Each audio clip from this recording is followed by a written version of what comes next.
योहानाचं शुभवर्तमान अध्याय 16 वचन 33. मी वाचून दाखवते, सर्वजण लक्ष द्या.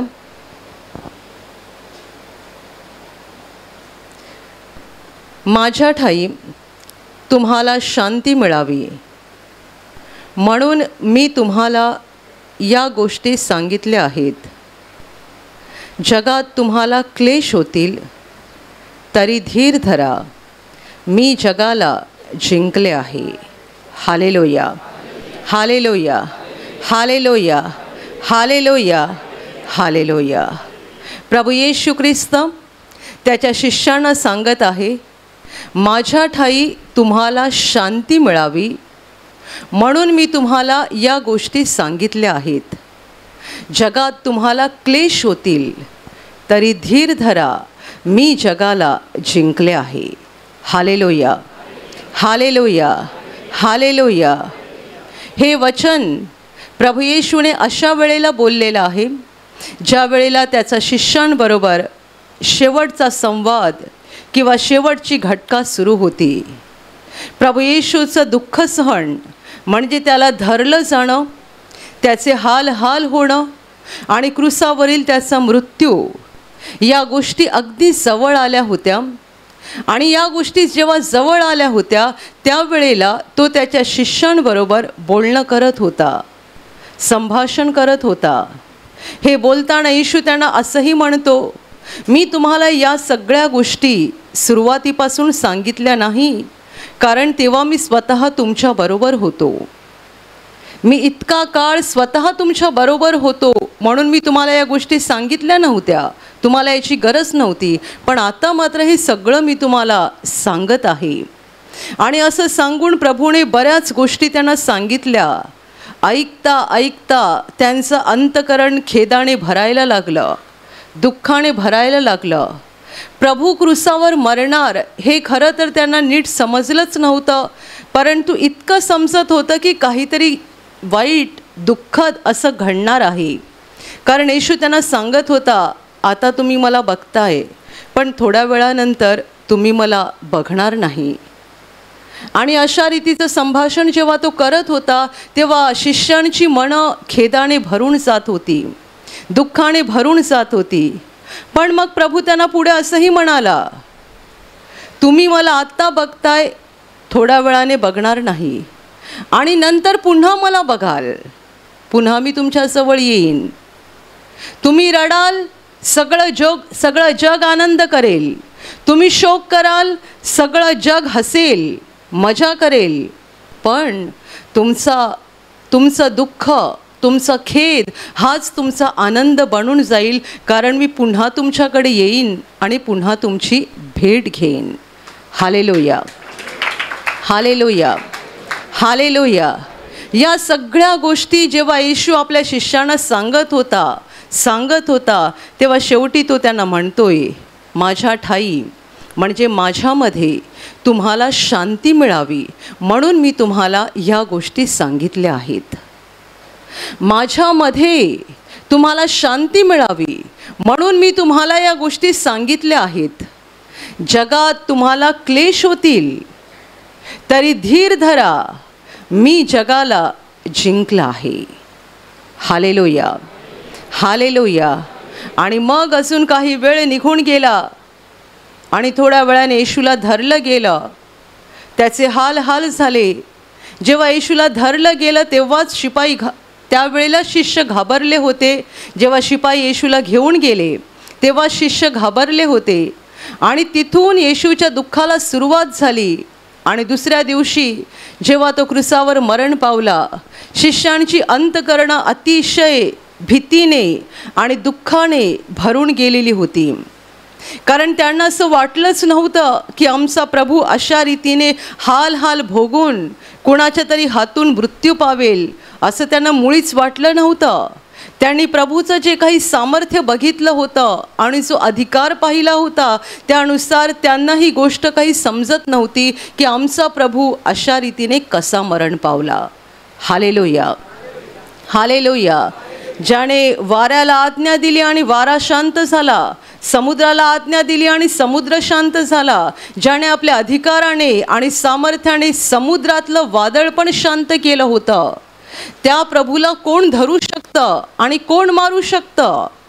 जो अशुद्ध आत्म्यानं सांगायचं निघून जा आणि परत त्याच्यात येऊ नको, आणि अशुद्ध आत्मे निघून जायचे आणि माणूस मुक्त व्हायचा. ज्याला सैतानावर एवढा अधिकार होता, सगळ्या भूतांवर, अशुद्ध आत्म्यांवर अधिकार होता, निसर्गावर अधिकार होता, आजारावर अधिकार होता, तो आजारांना आज्ञा करायचा, आजार निघून जायचा. येशूने पेत्राच्या सासूला जेव्हा ताप आला होता तेव्हा तापाला दटावलं, म्हणजे तो आजाराला धमकी द्यायचा, आजार निघून जायचा. शिष्यांनी अहोरात्र येशूचं सामर्थ्य बघितलं होतं आणि येशूचा प्रचंड मोठा अधिकार बघितला होता. Hallelujah, hallelujah, hallelujah. येशूला मारण्यासाठी याआधी पुष्कळ प्रयत्न झाले, पुष्कळ. जेव्हापासून येशूच्या कार्याची सुरुवात झाली तेव्हापासूनच विरोधक तयार होते, टपले होते त्याला मारण्यासाठी. पण जोपर्यंत त्याची वेळ आली नव्हती तोपर्यंत कोणी त्याच्या केसाला पण हात लावू शकलं नाही. खूप वेळा प्रयत्न झाले, इथपर्यंत की येशू जेव्हा यरुशलेममध्ये वल्हांडण सणाला गेला होता आणि तो लोकांना शिकवत होता, त्यावेळेला तिकडे पण लोकांची आपसात फुटी पडायला लागली. काही लोक म्हणायचे हा बरोबर बोलतो, काही लोक म्हणायचे हा फसवतो. म्हणजे काही त्याच्यावर विश्वास ठेवायचे, काही विश्वास ठेवायचे नाहीत. आणि मग अधिकाऱ्यांनी माणसं पाठवली होती त्याला धरण्यासाठी. जी माणसं आली होती येशूला धरण्यासाठी ती पण तिकडे उभी राहिली. येशू काय बोलतोय, काय करतोय ते ऐकलं आणि ते हात हलवत परत गेले. त्याने येशूला धरलं नाही. तेव्हा अधिकारी चिडले त्यांच्यावर आणि त्यांना म्हणाले तुम्ही त्याला धरून का आणलं नाही? तेव्हा ते माणसं असं म्हणाली, तो जे काही बोलतो तसं आजपर्यंत कोणी कधी बोललंच नाही आहे, तो जे काही करतो तसं आजपर्यंत कोणी कधी केलंच नाही. म्हणजे त्यांना तेव्हा हिंमत झाली नव्हती. याचा अर्थ असा आहे की येशूला धरण्यासाठी आणि मारण्यासाठी आधीपासूनच पुष्कळ प्रयत्न झाले होते. Hallelujah, hallelujah. पण येशू म्हणायचं त्याप्रमाणे त्याची वेळ आली नव्हती. जोपर्यंत देवपित्याने या जगात त्याला दिलेलं काम पूर्ण होत नाही तोपर्यंत त्याचं बलिदान क्रूसावरचं होणार नव्हतं. आणि आत्ता मात्र ती वेळ आली होती. आता तो अगदी दुर्बळपणे, असहाय्यपणे, खरं तर नव्हता तो दुर्बळ आणि नव्हता असहाय्य, परंतु तो त्या स्थितीमध्ये कुणाच्या तरी हातात धरून दिला जाणार होता आणि त्याचे हाल हाल होऊन, त्याचं रक्त पडून तो क्रूसावर मरणार होता. जेव्हा येशू क्रूसावर मेला तेव्हा शिष्य घाबरले, कारण त्यांना हे माहिती होतं आमच्या प्रभूला अनेकांनी मारायचा प्रयत्न केला पण कुणी त्याला हात लावू शकलं नाही.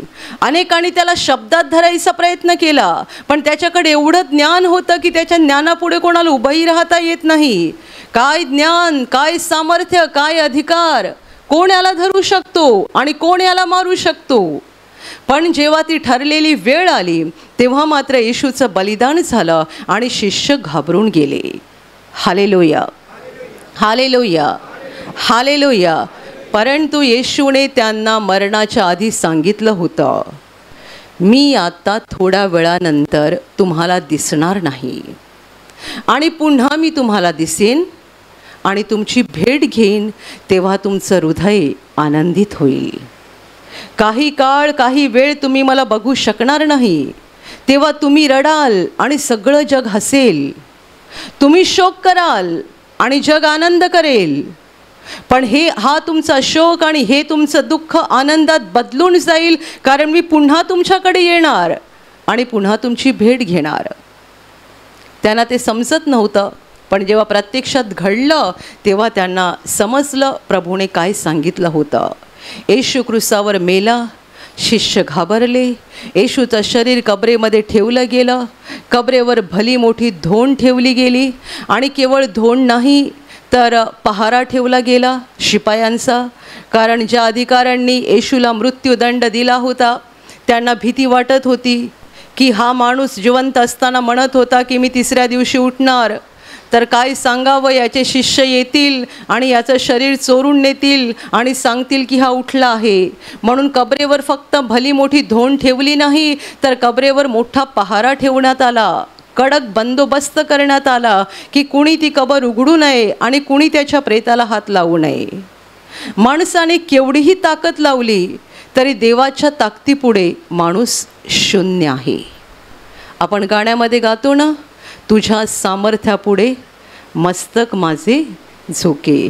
ज्यांनी देवाच्या सामर्थ्यापुढे मस्तक झुकवलं ते शहाणे आहेत. त्यांच्या जीवनात देवाचं सामर्थ्य भल्यासाठी काम करतं, भल्यासाठी. आणि जे मूर्खपणाने कडकच राहतात आणि देवाच्या सामर्थ्यापुढे मान झुकवत नाही, त्यांच्या जीवनात देवाचं सामर्थ्य वेगळ्या पद्धतीने काम करतं आणि मग ते सगळे दुर्बळ आणि लाचार होऊन मग देवाला शरण येतात. माणसाची ताकद, माणसाची शक्ती देवापुढे काय आहे? येशूचं शरीर कबरेमध्ये ठेवलं गेलं, एवढी भल्ली मोठी धोंड लोटली त्या कबरेवरती आणि कडक बंदोबस्त ठेवला. कमीत कमी 3 दिवसापर्यंत तरी. चौथ्या दिवशी काढून घेऊ बंदोबस्त, पण 3 दिवस तरी पहारा राहिला पाहिजे, कारण हा जिवंत असताना बोलला होता 3ऱ्या दिवशी तो उठेल म्हणून. तर तो काही उठणार नाही, कारण मेलेला कधी उठतो का? जगाच्या इतिहासात असं कधी झालंच नाही. ज्यांनी मृत्यूदंड येशूला दिला होता त्यांना वाटत होतं संपलं सगळं, हा मेला, हा काही उठणार नाही. पण याचे शिष्य मात्र आमची फसगत करतील आणि याचं शरीर चोरून नेतील आणि सगळ्या ठिकाणी गाजावाजा करतील की हा उठला आहे म्हणून. म्हणून किमान 3 दिवसपर्यंत तरी कबरेवरती मोठा पहारा असायला पाहिजे. आणि धोंड आणि पहारा त्या कबरेवरती होता 1 दिवस 2 दिवस. पण देवाची ताकद, देवाचं सामर्थ्य, माणूस त्यापुढे धूळ आणि माती आहे. पुनरुत्थानाची वेळ आली, येशू कबरेमध्ये उठला आणि धोंड आपोआप बाजूला झाली. स्वर्गातून देवदूत उतरले आणि त्यांनी ती धोंड बाजूला केली. आठवड्याचा पहिला दिवस ज्या स्त्रिया त्याच्यावर प्रेम करत होत्या त्या सुगंधी द्रव्य घेऊन निघाल्या, कारण त्याचा आदला दिवस म्हणजे शनिवारचा दिवस हा शब्बात दिवस होता आणि त्या दिवशी काही काम करायचं नसते. म्हणून बायबल असं म्हणतं की शब्बात असल्यामुळे त्या स्वस्थ बसून राहिल्या, शांत राहिल्या. पण जसा शब्बात संपला तसा लगेच ते पहाटेला उठल्या आणि निघाल्या कबरेकडे जायला आणि मनात बोलत होत्या, आपल्यासाठी त्या कबरेवरची धोंड कोण बाजूला करेल? एवढी मोठी धोंड आहे, आपण तर स्त्रियाच आहोत, आपण तो दगड एवढा मोठा कसा सरकवणार? आणि बोलता बोलता कबरेपाशी पोहोचल्या आणि बघतात तर काय, धोंड आधीच कोणीतरी बाजूला केलेली आहे. आतमध्ये गेल्या, बघितलं येशूचं शरीर नव्हतं. त्या घाबरल्या, झालं काय? आमच्या प्रभूला कुठे नेलं त्यांनी? आणि त्यावेळेला त्यांना सफेद श्वेत वस्त्र घातलेला एक पुरुष तिकडे दिसला आणि तो म्हणाला, तुम्ही जिवंताचा शोध मेलेल्यांमध्ये का करता? तो इकडे नाही आहे, तो उठला आहे. Hallelujah, hallelujah. तो उठला आहे आणि तो जिवंत असताना तुम्हाला काय सांगत होता त्याची आठवण करा. त्याने सांगितलं होतं मी 3ऱ्या दिवशी उठणार आहे. जा आणि त्याच्या शिष्यांना सांगा आणि पेत्राला पण सांगा, तुमचा प्रभू उठला आहे. त्या गेल्या धावत धावत, घाबरल्या पण होत्या, आश्चर्यचकित पण झाल्या होत्या, आनंदी पण झाल्या होत्या. आणि शिष्य एका घरात जमले होते, खूप निराश, खूप दुःखात. आमचा प्रभू मरण पावला, आम्ही त्याच्यासाठी घरदार सोडलं, 3 वर्षे आम्ही त्याच्याबरोबर राहिलो, आम्ही त्याचे शिष्य बनलो, पण या दुष्ट लोकांनी तर त्याला मारून टाकलं, आता काय होईल? विचार करत ते बसले होते. तेवढ्या त्या स्त्रिया तिकडे पोहोचल्या आणि त्या सांगतायत, प्रभू उठला आहे, प्रभू उठला आहे. जेव्हा या स्त्रिया सांगतायत प्रभू उठला आहे, तेव्हा सगळेजण त्यांना वेड्यात काढायला लागले. असं कधी होते का? आम्ही त्याला बघितलं, तो किती घायाळ आणि रक्तबंबाळ आणि दुर्बळ अवस्थेत होता. तो कसा मरण पावला आम्ही बघितलं. आम्ही त्याचं शरीर कबरेमध्ये ठेवलं. मेलेला माणूस कसा उठू शकतो? त्या स्त्रिया म्हणतात, पण आम्ही गेलो कबरेकडे, तिकडे आम्हाला असं असं दिसलं आणि प्रभूचं शरीर तिकडे नव्हतं. श्वेत वस्त्र परिधान केलेला पुरुष आम्हाला दिसला आणि त्याने आम्हाला असं सांगितलं. शिष्य काही विश्वास ठेवायला तयार नाहीत, परंतु त्यातले 2 जण धावत धावत कबरेकडे गेले. एक होता येशूचा प्रमुख शिष्य पेत्र आणि दुसरा होता लाडका शिष्य योहान. पेत्र धावत धावत गेला, कबरेत डोकावून बघितलं, त्याला येशूचं शरीर दिसलं नाही आणि तो विचार करत करत परत आला. त्यांच्या मनात हे विचार होते की ज्यांनी त्याला मारलं त्यांनीच त्याचं शरीर कुठेतरी नेलं आणि त्या शरीराची काहीतरी विल्हेवाट लावलेली असणार. अजून त्यांचं दुःख वाढलं. त्या स्त्रिया सांगतायत की आम्हाला देवदूताने सांगितलं आहे, पण मान्य नाही, विश्वास बसत नाही. विचार करत करत घरात परत आले आणि कबर रिकामी होती म्हणून अजून त्यांचं हृदय दुःखी झालं की आमच्या प्रभूचं शरीर पण तिकडे नाही आहे. या लोकांनी आमच्या प्रभूला तर मारलंच आणि त्याचं शरीर पण कुठे नेलं. आणि मग संध्याकाळ झाली. बंद घरात सगळे होते, कारण त्यांना यहुद्यांची भीती होती. आणि दारे खिडक्या बंद असताना येशू तिथे आला आणि त्यांना म्हणाला, तुम्हास शांती असो. सगळे व्याकुळ, अस्वस्थ, भयभीत झालेले. येशू त्यांना पहिलं सांगतं, तुम्हा शांती असो. शिष्य घाबरले आणि येशूला माहीत होते हे काय घाबरले आहेत. ह्यांना असं वाटत होतं की आम्ही काहीतरी भूत बघतोय. येशू त्यांना म्हणाला, तुमच्याकडे काही खायला असेल तर मला द्या. माझे हात पाय, माझं शरीर तपासून बघा, कारण मला जसं हाड मांस तुम्ही बघताय तसं भूताला नसतं. आणि मग येशूने त्यांच्याशी बराच वेळ गोष्टी केल्या आणि त्या दिवसापासून 40 दिवस सतत येशू त्यांना दर्शनं देत होता, त्यांच्याशी बोलत होता, त्यांना शिकवत होता, त्यांना नवीन नवीन गोष्टी सांगत होता. आणि त्यामुळे त्यांना पक्की खात्री झाली, पक्की खात्री की आमचा प्रभू खरोखर पुन्हा जिवंत झाला आहे. हालेलुया. त्याने जर एकदाच दर्शन दिलं असतं, एकदाच, तर मग कुणीही म्हटलं असतं आणि त्याच्या शिष्यांनाही वाटू शकलं असतं की आम्हाला काहीतरी आभास झाला, काहीतरी कल्पना केली, असंच आम्हाला काहीतरी वाटलं. येशूने एकदा नाही, 40 दिवस सतत तो दर्शनं देत होता, सतत त्यांना पुरावे देत होता. सतत येशू त्यांना म्हणाला होता, मी तुम्हाला थोडा वेळ दिसणार नाही आणि नंतर मी तुम्हाला पुन्हा दिसेन. मी तुमच्याकडे परत येईन आणि तेव्हा तुमचं अंतःकरण आनंदित होईल. Hallelujah, hallelujah. आणि मग आपल्याला पुढचा इतिहास माहिती आहे की 40व्या दिवशी येशू स्वर्गात गेला. पवित्र आत्म्याचं अभिवचन त्यांना आधीच देण्यात आलं होतं आणि 50व्या दिवशी त्यांना पवित्र आत्मा मिळाला. तेव्हापासून सगळं वातावरण बदलून गेलं. शिष्य आनंदाने भरून गेले, सामर्थ्याने भरून गेले. आणि ज्या येशूच्या नावामुळे त्यांच्या मनात फार मोठी भीती बसली होती, त्याच येशूचं नाव घेऊन ते बाहेर पडले आणि ते नाव आज आपल्यापर्यंत पोहोचलेलं आहे. येशूचं नाव ज्याद्वारे आपले आजार बरे होतात, दुःख निघून जातात, पाप क्षमा मिळते आणि आपल्याला अनंत जीवनाचं अभिवचन मिळतं. Hallelujah, hallelujah, hallelujah, hallelujah.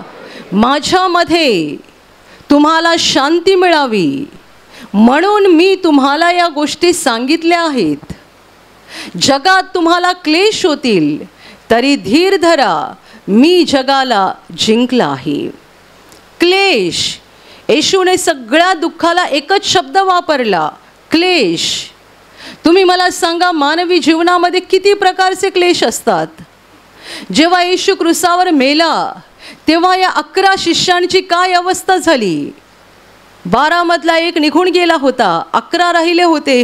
या 11 जणांची काय अवस्था झाली असेल सांगा. त्यांच्या घरचे, त्यांचे शेजारी, त्यांचे नातेवाईक किती त्यांना हसले असतील. सगळं सोडून त्याच्या मागे गेलात. काय मिळालं तुम्हाला? काय कमावलं तुम्ही? ज्या वेळेला येशू क्रूसावर मेला तेव्हा या 11 जणांची अवस्था काय होती. आणि केवळ हे 11 नव्हते, येशूवर प्रेम करणाऱ्या काही स्त्रिया पण होत्या, ज्यांनी येशूसाठी सगळं सोडलं होतं आणि त्या पण येशूबरोबर जिकडे तिकडे फिरायच्या. त्या सगळ्यांची काय अवस्था झाली. येशूवर प्रेम करणारे आणि येशूवर विश्वास ठेवणारे लोक होते, त्यांची अवस्था काय झाली. कुणी त्यांचा अपमान केला, कुणी चेष्टा केली, कुणी त्यांना भीती दाखवली, ते घाबरले तर फार होते. कारण ज्या प्रकारे येशूचे हाल झाले होते त्या प्रकारे आमचे पण होऊ शकतात, हे एक फार मोठं भय त्यांच्या मनात आलं होतं. भीती, अपमान, निंदा, किती प्रकारचं दुःख ते झेलत होते. पण येशू त्यांना आधीच बोलला होता, जगात तुम्हाला क्लेश होतील तरी धीर धरा, मी जगाला जिंकला आहे. जगातले सगळे कष्ट, सगळ्या वेदना, सगळी दुःख, यासाठी एकच शब्द येशूने वापरला आहे, क्लेश. जेव्हा आपण येशूच्या मागे जातो तेव्हा असं नाही की सगळं काही चांगलं सुरू होतं. चांगलं म्हणण्यापेक्षा सुशेगात असते. म्हणजे काही दुःख नाही, काही अडथळा नाही, काही समस्या नाही, असं जीवन नाही आहे. आपण या जगात आहोत. आपल्याला अभिवचन या गोष्टीचं आहे की देव आपल्याबरोबर राहणार, तो आपल्याला आशीर्वादित करणार, तो आपल्याला संकटातून बाहेर काढणार, तो आपल्याला संकटात दुःखात हिंमत देणार, बळ देणार, हे अभिवचन आहे. परंतु असं नाही की येशूच्या मागे चालायला लागल्यानंतर अजिबात दुःख नाही आहे, अजिबात कष्ट नाही आहेत, अजिबात वेदना नाही आहेत. तसं असतं तर सगळ्यात पहिलं हे जीवन शिष्यांना लाभलं असतं. पण येशू त्या शिष्यांना म्हणतो, जगात तुम्हाला क्लेश होतील, पण या सगळ्या क्लेशामध्ये त्यांना धीर धरता यावा आणि या सगळ्या क्लेशामध्ये त्यांच्या मनामध्ये शांती असावी. म्हणून येशूने सुरुवातीला एवढी सगळी वचनं त्यांना सांगितली. तो म्हणतोय की माझ्या ठाई तुम्हाला शांती मिळावी म्हणून मी तुम्हाला या गोष्टी सांगितल्या आहेत. Hallelujah, hallelujah. तुमच्यापैकी बरेच जण नियमितपणे प्रार्थनेला येतात, काही जण नियमितपणे यूट्यूबवरती प्रार्थना बघतात. तुम्ही प्रवचन ऐकता, प्रवचन म्हणजेच देवाची वचनं. अनेक वेळेला वारंवार तीच वचनं तुम्ही ऐकता. जेव्हा तुम्ही ऐकता तेव्हा तुमचा नक्की काय फायदा होतो? देवाचं वचन ऐकल्याने काय होतं? देवाचं वचन ऐकल्याने अनेक आध्यात्मिक फायदा आपल्याला मिळतो, पण त्यातला एक मोठा फायदा असतो, देवाचं वचन आपल्याला शांत करतं. अस्वस्थ, व्याकुळ, चिंताक्रांत, भीतीने भरलेलं असं जे मन असतं, देवाचं वचन आपल्याला शांती देतं. शांती. देवाच्या वचनाद्वारे आपल्याला सत्य कळतं आणि जेव्हा आपल्याला सत्य कळतं तेव्हा आपल्या मनामध्ये फार मोठी शांती येते. Hallelujah, hallelujah, hallelujah, hallelujah. Yeshu क्रूसावर मरणार, पण त्याचा मृत्यू हे शेवट नाही आहे, पुढे काहीतरी होणार आहे.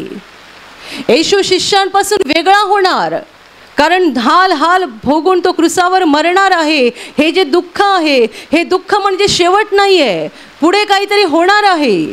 येशूने ते त्यांना आधी सांगून ठेवलं.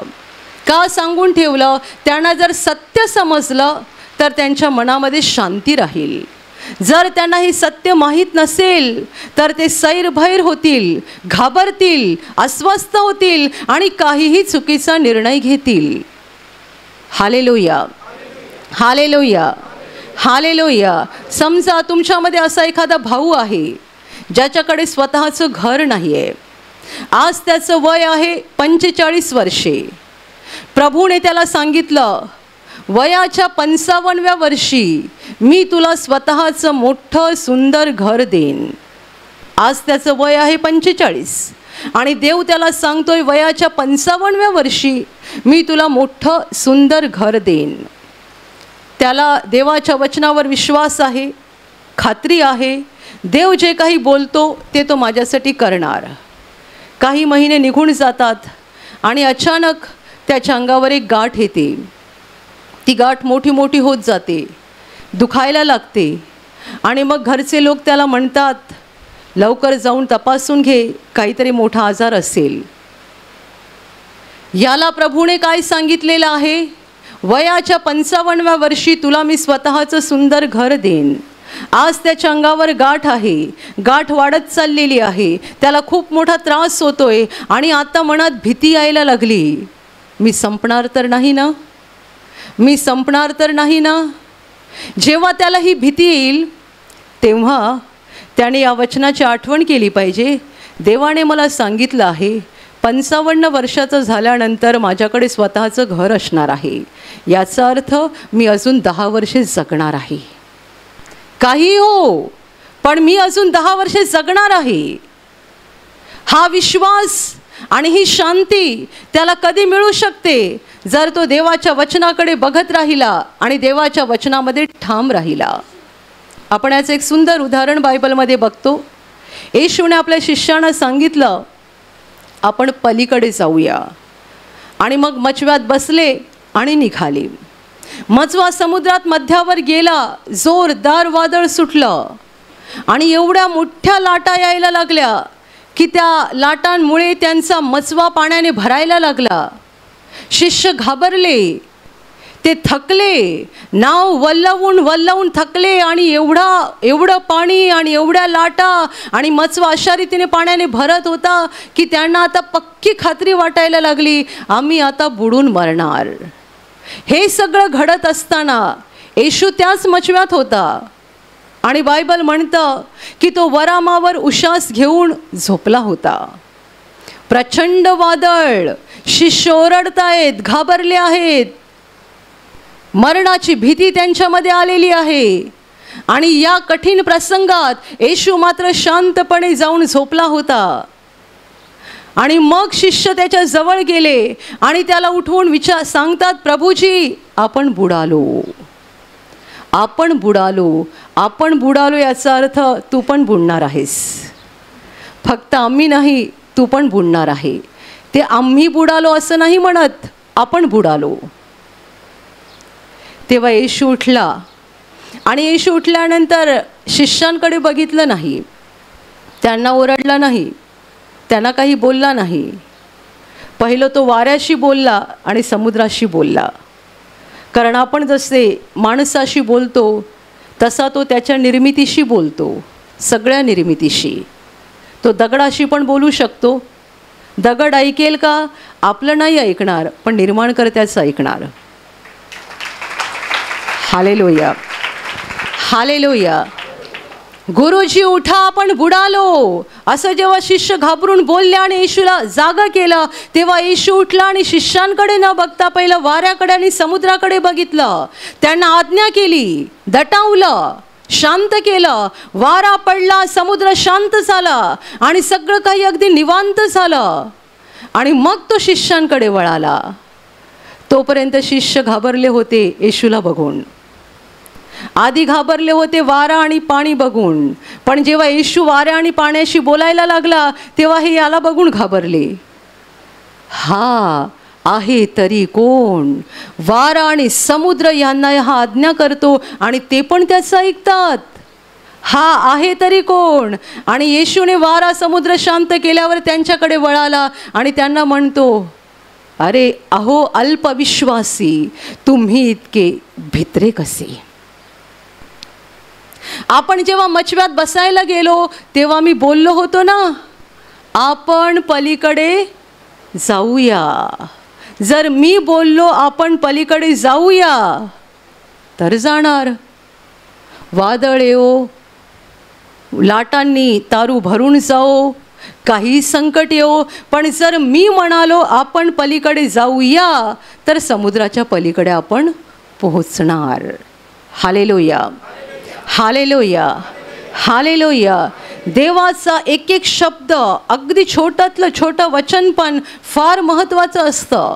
आपण पलीकडे जाऊया हे अगदी सहज बोललेलं वाक्य वाटते, पण येशूच्या तोंडातून निघालेलं कोणतंच वाक्य सहज नसते. तो जर म्हणाला आपण पलीकडे जाऊया तर अख्ख्या विश्वात कुठे ताकदच नाही आहे त्याचे शब्द खोडून काढायची. जाणार म्हणजे जाणार म्हणजे जाणार. येशू म्हणाला, माझ्या ठाई तुम्हाला शांती मिळावी म्हणून मी तुम्हाला या गोष्टी सांगितल्या आहेत. देवाची वचनं आपल्याला शांत करतात. देवाची वचनं आपल्याला धीर देतात. देवाची वचनं आपल्याला सैर भैर होऊ देत नाहीत आणि भटकू देत नाहीत. कारण देवाची वचनं आपल्याला सत्याची जाणीव करून देतात. Hallelujah, hallelujah, hallelujah, hallelujah. तुम्हाला जर देवाने सांगितलं असेल की तुमचा मुलगा मोठा झाल्यानंतर एक फार मोठा माणूस होणार आहे, फार प्रतिष्ठित माणूस होणार आहे, एक चांगला माणूस होणार आहे, देवाने तुम्हाला सांगितलं आहे का? मग आता तो 10वीला नापास झाला म्हणून हातात छडी घेऊन त्याला मारून काढणार? जर देवाने तुम्हाला सांगितलं आहे की तुझ्या मुलाला मी आशीर्वादित करणार आणि मोठा झाल्यानंतर त्याला मी एक फार मोठं चांगलं जीवन देईल, तो एक फार मोठी व्यक्ती बनेल, असं जर देवाने तुम्हाला सांगितलं आहे आणि मुलगा 10वीला नापास झाला म्हणून जर तुम्ही त्याला शिव्या घालायला सुरुवात केली आणि काठीने मारझोड करायला सुरुवात केली, तर तुम्ही मला सांगा तुमच्याकडे शांती कुठे आहे? आणि शांती का नाही आहे? कारण देवाने जे तुम्हाला सांगितलं आहे त्याकडे तुम्ही तुमचं मन लावलं नाही आहे, देवाचे शब्द तुम्ही तुमच्या हृदयात ठेवले नाही आहेत आणि त्यामुळे तुम्हाला सत्य माहीत नाही आहे. सत्य माहीत नसल्यामुळे तुमच्याकडे शांती नाही. Hallelujah, hallelujah, hallelujah. येशूकडे का शांती होती सांगा? कारण त्याला सत्य माहिती होतं. जेव्हा त्याच्या पाठीवर चाबकाचा भयानक मार दिला जात होता तेव्हा तो विवळत होता, तडफडत होता, वेदनेने तळमळत होता, पण याही स्थितीत त्याच्या हृदयात शांती होती. जेव्हा तो खांद्यावर क्रूसाचा भार घेऊन वाहत होता, काय अवस्था असेल सांगा? त्याचं सगळं शरीर रक्तबंबाळ झालेलं होतं, एवढा भयानक चाबकाचा मार त्याला दिला होता, संपूर्ण शरीरात जखमा जखमा आणि जखमा होत्या आणि त्या स्थितीमध्ये तो खांद्यावर वधस्तंभ घेऊन क्रूस घेऊन चाललेला आहे कालवारीच्या टेकडीकडे.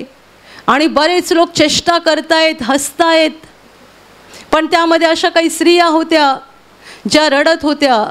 त्यांना येशूचं दुःख बघवत नव्हतं म्हणून त्या रडत होत्या. येशू क्रूस वाहता वाहता थांबतो आणि त्यांच्याकडे वळून म्हणतो, यरूशलेमच्या कन्यांनो, तुम्ही माझ्यासाठी रडू नका, तर स्वतःसाठी आणि आपल्या मुलाबाळांसाठी रडा. कोणती शांती आहे, कोणती शांती आहे. आपलं जरा काही दुखायला लागलं आणि कोण आपल्याला काही बोलायला आलं, काही विचारायला आलं, आपण म्हणतो जरा गप्प बसशील का, बोलू नको.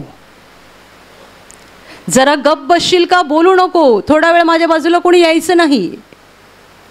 म्हणजे एखाद्या भावाचं डोकं दुखत असेल आणि बायको विचारायला गेली काही, तर ते ओरडणार.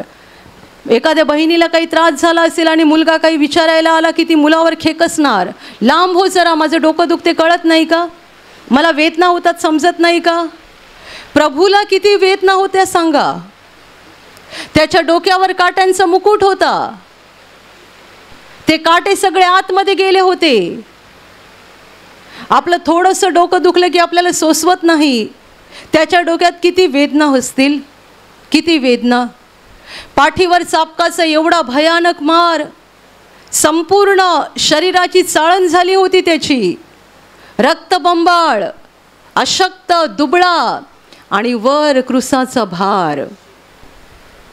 हा घेऊन तो चालतोय आणि ज्या स्त्रिया रडतायत त्यांच्याकडे तो दुर्लक्ष करत नाही आहे, तो त्यांच्यासाठी थांबतो. जसा विधवा बाईसाठी थांबला आणि तिच्या मुलाला जिवंत केलं, जसा बेतसैदा तळाजवळच्या माणसाजवळ जाऊन थांबला आणि 38 वर्षाच्या त्याच्या पक्षघातातून देवाने येशूने त्याला बरं केलं, तसा तेव्हा पण तो थांबला. जेव्हा त्याच्या शरीराची अवस्था एवढी वाईट झाली होती, शरीरामध्ये त्राण राहिलं नव्हतं, वेदना वेदना आणि वेदना होत्या, तेव्हा पण त्या रडणाऱ्या स्त्रियांसाठी तो थांबला आणि त्या स्थितीतही तो त्यांना मोलाचा संदेश देतोय. यरूशलेमच्या कन्यांनो, माझ्यासाठी रडू नका, स्वतःसाठी आणि आपल्या मुलाबाळांसाठी रडा. तुम्ही सांगा, ही कोणती शांती आहे? त्याचं शरीर वेदनेने होरपळत होतं, पण त्याला माहिती होतं या माझ्या वेदना संपल्यानंतर मी 3ऱ्या दिवशी वैभवाने जिवंत होणार आहे. युगानुयुग मी राज्य करणार आहे. देव पित्याच्या उजव्या हाताजवळ स्वर्गात मी बसणार आहे. युगानुयुगाचा राजा मी राहणार आहे. त्याला पुढचं सत्य माहिती होतं आणि म्हणून सगळ्या वेदनेने तो तडफडत होता, विवळत होता. पण त्याने कोणाला शाप दिला नाही, कोणाबद्दल वाईट बोलला नाही, कोणाला दुःख दिलं नाही. या स्थितीत पण त्याच्या हृदयामध्ये शांती होती. Hallelujah, hallelujah, hallelujah. तुम्हाला आणि मला, आपल्यापैकी प्रत्येकाला या शांतीची गरज आहे.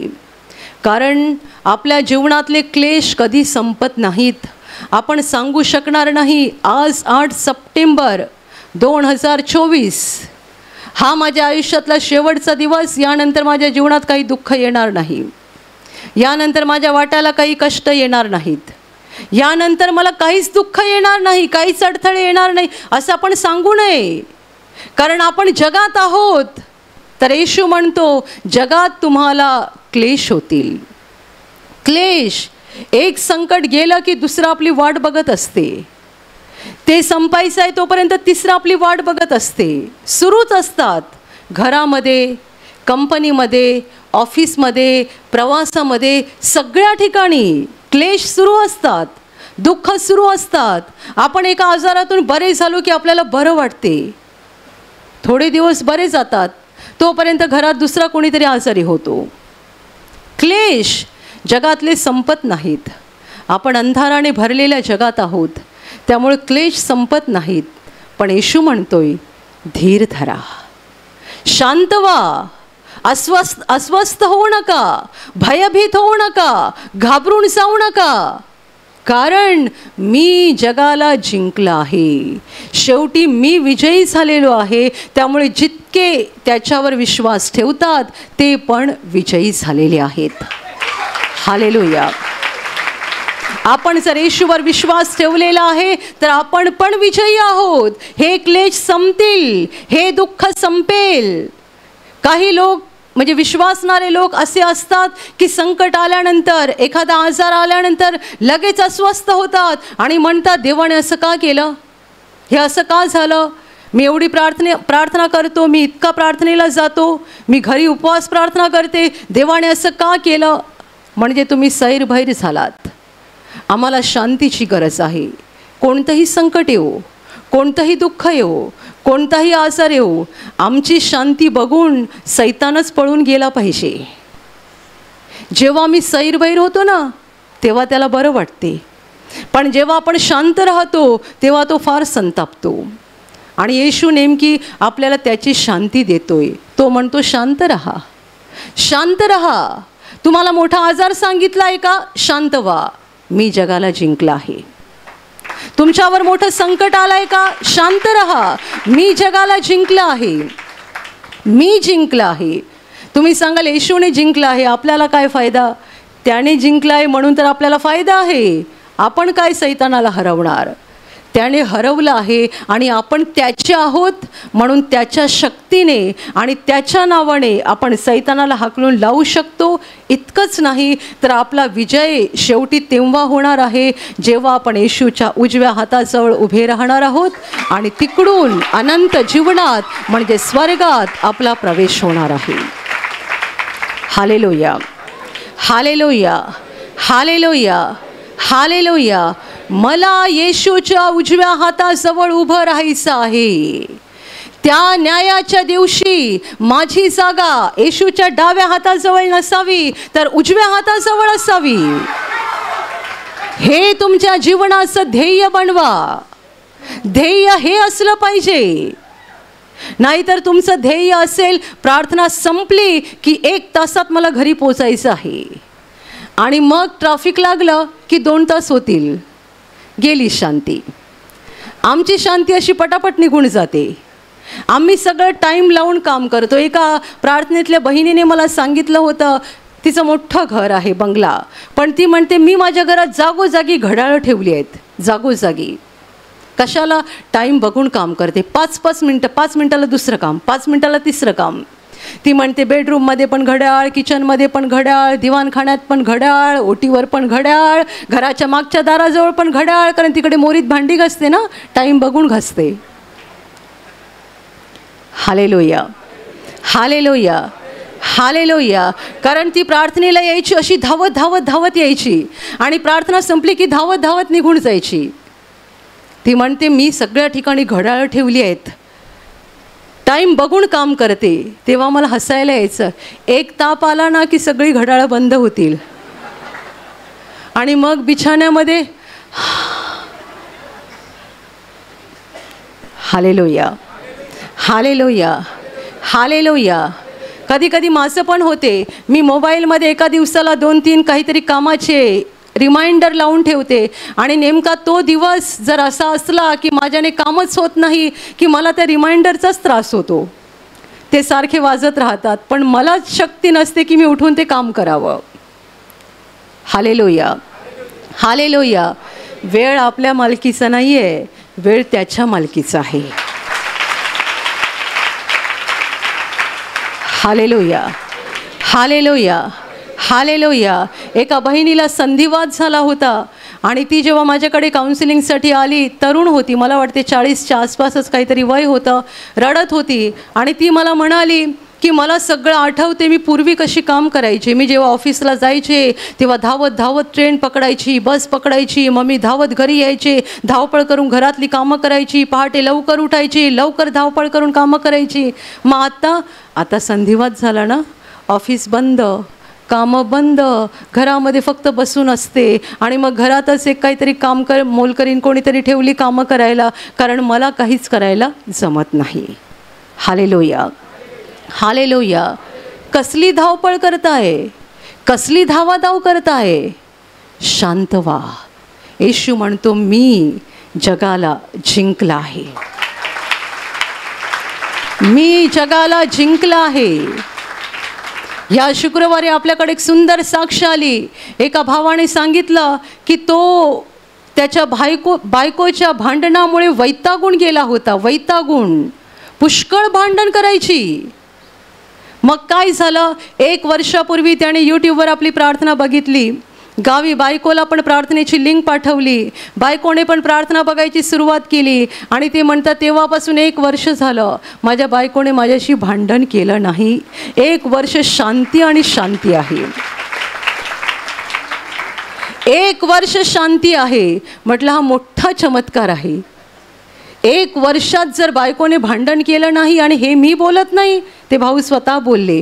ते तुम्हाला साक्षीत दिसणार नाही, कारण साक्ष संपल्यानंतर जेव्हा ते खाली गेले तेव्हा मी त्यांना विचारलं आणि ते म्हणतात 1 वर्षात तिने माझ्याशी भांडण केलं नाही.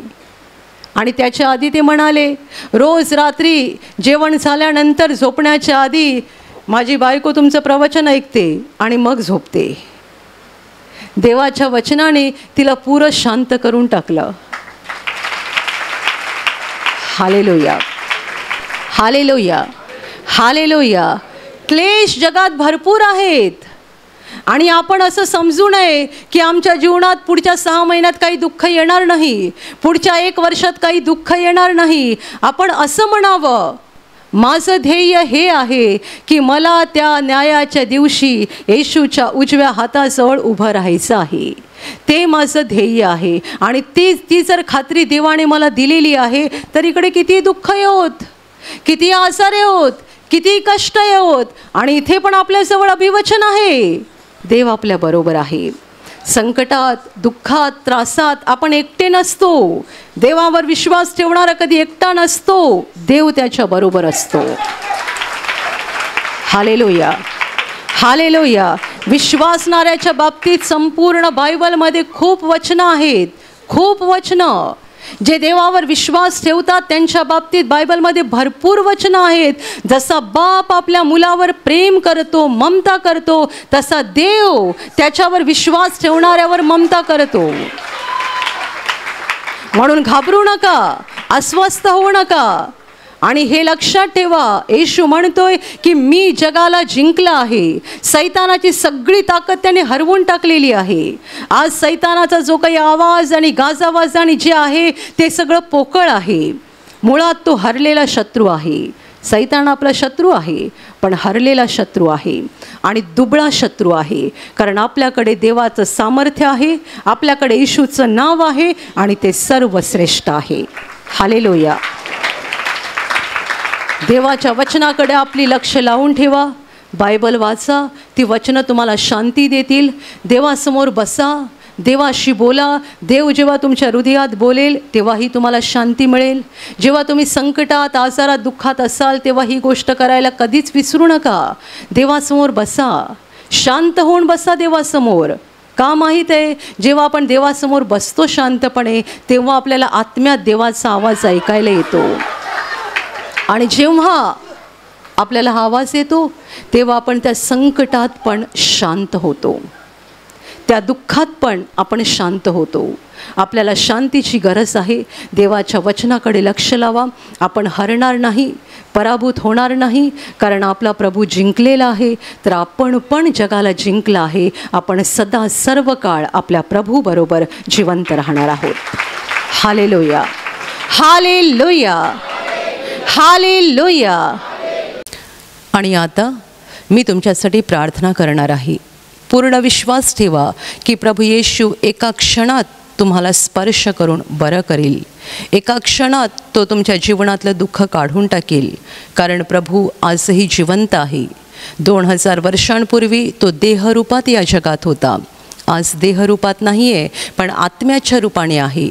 आणि जिथे जिथे लोक त्याच्यावर विश्वास ठेवतात आणि विश्वासाने त्याला हाक मारतात, तिकडे तिकडे तो त्यांच्या अगदी जवळ असतो. त्यांना बरं करायला, त्यांना आनंदित करायला आणि त्यांना सैतानाच्या हातातून सोडवायला तो नेहमीच तयार असतो. म्हणून विश्वास ठेवा, प्रभू इथे आहे. तो तुम्हाला स्पर्श करेल आणि तुमचं जीवन बदलून टाकेल. जिथे तुम्हाला आजार आहे तिथे विश्वासाने हात ठेवा, आणि तिथे हात ठेवणं शक्य नसेल तर छातीवर हात ठेवा. प्रभू येशूच्या नावाने या क्षणाला तुमच्या शरीरातले सगळे आजार नष्ट होत. प्रभू येशूच्या नावाने तुमच्या जीवनातील सगळी दुःख निघून जावोत. सैतानाची सर्व कामं तुमच्या घरातून आणि तुमच्या कुटुंबातून प्रभू येशूच्या नावाने पूर्णपणे नष्ट होत. सर्व शुद्धात्म्यांनो, प्रभू येशूच्या नावाने मी तुम्हाला आज्ञा देत आहे, या क्षणाला यांना सोडून निघून जा आणि पुन्हा त्यांच्यात शिरू नका. प्रभूचं महान सामर्थ्य तुमच्यावर येऊ. पवित्र आत्मा तुमच्यावर येऊ. पवित्र आत्म्याचा आनंद तुमच्या जीवनात येऊ. पवित्र आत्म्याची शांती तुमच्या हृदयात येऊ आणि तुमचं जीवन स्वर्गीय प्रकाशाने भरून जावो. आमीन.